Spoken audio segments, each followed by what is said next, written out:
Technology isn't just a gizmo or a gadget, it's a tool that is used in everyday life. Make your lessons relevant and applicable to the lives of students, and they'll be more receptive in return. As an ESOL teacher, my goal is to bring communities together through a common language. Internet and technology is therefore critical in keeping access available to those who might otherwise go without. I want my students to be interested in learning and communicating with others. I want them to feel engaged in the lessons. Furthermore, I want them to feel as though the lessons are easily accessible so they can continue the course with minimal issues. My goal then is to integrate technology in my lesson plans in a seamless way that feels familiar to my students, which then encourages them to continue learning and exploring the course on their own with minimal guidance. I believe the best way to achieve the standards set by the ISTE is to use technology that will transition smoothly with their current technological behavior and habits.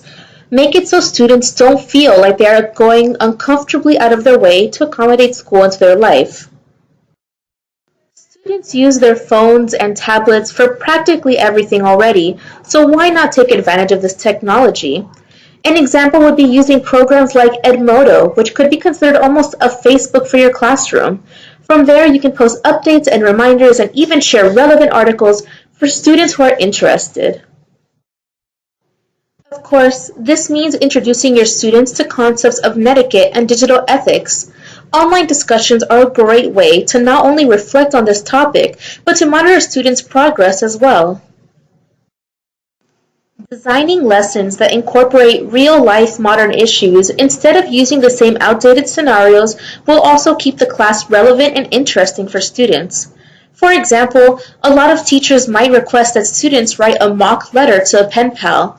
However, no one really writes letters anymore. Let alone younger students such as millennials and Gen Z. It's much more applicable for them to write out a conversation through mock text or even email. Students then enjoy the lesson much more as it uses a skill they already have while still absorbing the original lesson of learning how to write properly. Technology is more advanced than ever, and we already see its influence in some classrooms.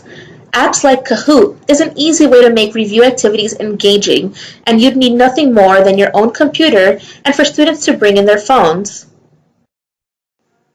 Some lucky classrooms are even seeing augmented and virtual reality being used as a tool. Tools like Google Cardboard, as seen here, make it easy, once again needing nothing more than a willing student's phone and the product itself. Using these tools, you can take virtual field trips, do dissections without spending resources on physical specimens and tools, explore the Mars rover, and many other activities that might otherwise be too costly or outright impossible.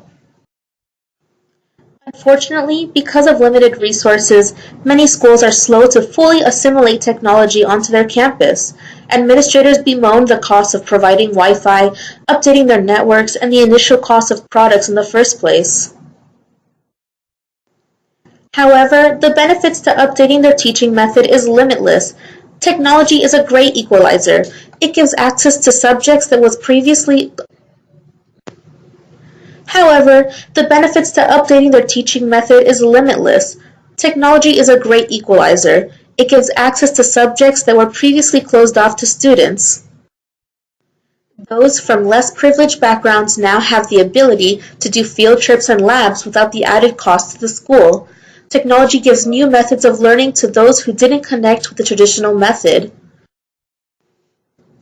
And technology helps students become more responsible over their own work and therefore independent. Technology has also given those with time constraints or physical constraints entryways into the education system.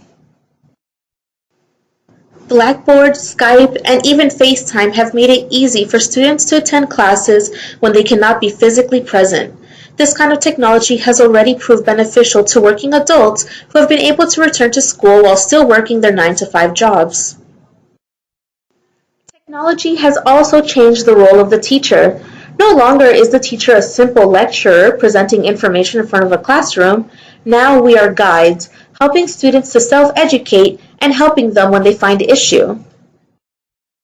In conclusion, technology has helped us to accommodate those with specific needs, can bridge the gap between cultures, and help those who are less privileged.